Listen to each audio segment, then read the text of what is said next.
ক্ষমতাচ্যুত শেখ হাসিনা তার দেশে ফেরা নিয়ে দলের নেতাকর্মীদের সঙ্গে বৈঠক করেছেন। এ নিয়ে ভারতীয় সংবাদ মাধ্যম দ্য ওয়াল একটি প্রতিবেদন তৈরি করেছে। প্রতিবেদনটি তুলে ধরা হলো, দলের প্রথম সারির নেতাদের নিয়ে আগামী ডিসেম্বরে তিনি দেশে ফিরে গিয়ে আত্মসমর্পণ করবেন বলে ঘোষণা করেছেন আওয়ামী লীগ সভানেত্রী শেখ হাসিনা। এইভাবে দেশে ফিরে তিনি আইনের মুখোমুখি হবেন বলে জানিয়েছেন সাবেক এই প্রধানমন্ত্রী। এই প্রসঙ্গে বৃহস্পতিবার রাতে দলের এক সভায় শেখ হাসিনা তার বিস্তারিত পরিকল্পনার কথা জানিয়ে নেতাদের সেই মতো প্রস্তুতি নিতে বলেছেন। শেখ হাসিনা ঘোষণা করেছেন তিনি আদালতে আত্মসমর্পণ করবেন 12.5 লাখ নেতাকর্মী সহ। ভারতীয় সংবাদ মাধ্যমটি আরও জানায়, দলকে তার নির্দেশ আগামী ডিসেম্বরে যেদিন তিনি দেশে ফিরে আদালতের মুখোমুখি হবেন সেই দিন গোটা বাংলাদেশে আওয়ামী লীগের যেসব নেতাকর্মীর বিরুদ্ধে মামলা আছে সকলেই নিজের নিজের এলাকায় আদালতে আত্মসমর্পণ করতে হবে। হাসিনার দাবি, এমন নেতাকর্মীর সংখ্যা আনুমানিক 12.5 লাখ। দ্য ওয়ালের প্রতিবেদনে বলা হয়, আওয়ামী লীগ নেতারা বলেছেন নেত্রীর প্রত্যাবর্তন হতে চলেছে একটি আন্তর্জাতিক ইভেন্ট। দলের অন্যতম যুগ্ম সাধারণ সম্পাদক তথা সাবেক বিদেশ ও তথ্য এবং সম্প্রচার মন্ত্রী হাসান মাহমুদ বলেন, পৃথিবীতে অনেক প্রত্যাবর্তনের ঘটনা আছে, শেখ হাসিনার প্রত্যাবর্তন হতে চলেছে ঐতিহাসিক, যা স্মরণকালের মধ্যে কেউ প্রত্যক্ষ করেনি।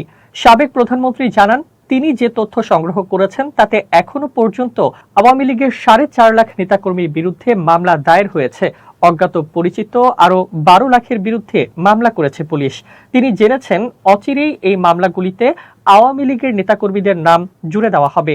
আওয়ামী লীগ নেত্রী জানান, তার স্বদেশ প্রত্যাবর্তনের ঘোষণা এবং আওয়ামী লীগের প্রতিষ্ঠা বার্ষিকীর অনুষ্ঠান বানচাল করতে শুধু গত মাসেই 37,000 নেতাকর্মীকে গ্রেপ্তার করেছে তারেক রহমানের সরকার।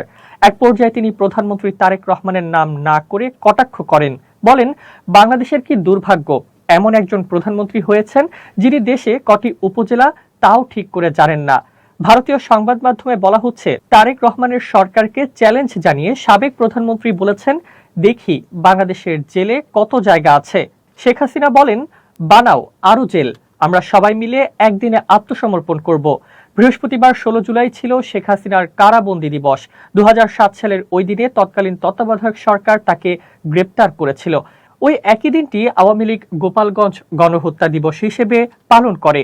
গত বছর অর্থাৎ 2025 এর 16 জুলাই বঙ্গবন্ধু শেখ মুজিবুর রহমান এবং তার কন্যা শেখ হাসিনার জন্মস্থান গোপালগঞ্জ জেলায় মিলিটারি অভিযানে 16 জন আওয়ামী লীগ কর্মী সমর্থক নিহত হন। সেনাবাহিনী নির্বিচারে গুলি চালায়। এই দুই ঘটনার স্মরণে আওয়ামী লীগ ভার্চুয়াল জনসভার আয়োজন করেছিল। সভা শেষে উপস্থিত নেতারা সমস্বরে বলে ওঠেন, আপা দেখা হবে দেশে, আপা দেখা হবে দেশে। জবাবে হাসিনা বলেন, অবশ্যই আমাদের দেখা হবে, আমরা দেশে ফিরব, লড়াই সংগ্রাম করব, মরতে হয় মরব, দেশেই মরব। দ্য ওয়ালের তথ্য মতে ওই সভায় শেখ হাসিনা তার স্বদেশ প্রত্যাবর্তন নিয়ে বলেছেন, আমি জানি আমার মৃত্যুদণ্ড হয়েছে, আমি আইন আদালতে লড়াই করব, তারপর যদি মরতে হয় মরব, দেশের মাটিতে মরব।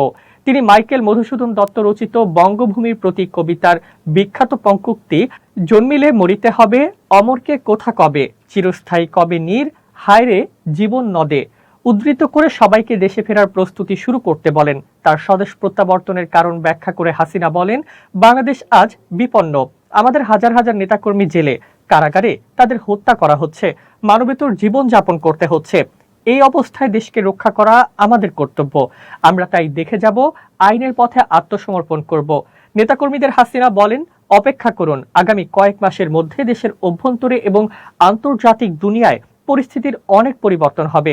তিনি জেল জুলুমকে ভয় পান না জানিয়ে আওয়ামী লীগ নেত্রী বলেন, 1981 সালে দেশে ফেরার পর 83-তে জেলে যেতে হয়েছিল।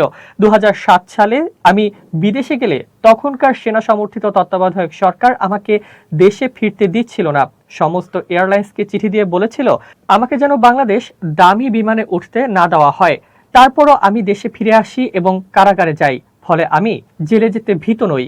বাংলাদেশ সরকার হাসিনার প্রত্যাবর্তনের ঘোষণার পর জানিয়েছে তাকে আত্মসমর্পণের সুযোগ দেওয়া হবে না। তিনি দেশের মাটিতে পা রাখা মাত্র গ্রেপ্তার করে কারাগারে পাঠানো হবে।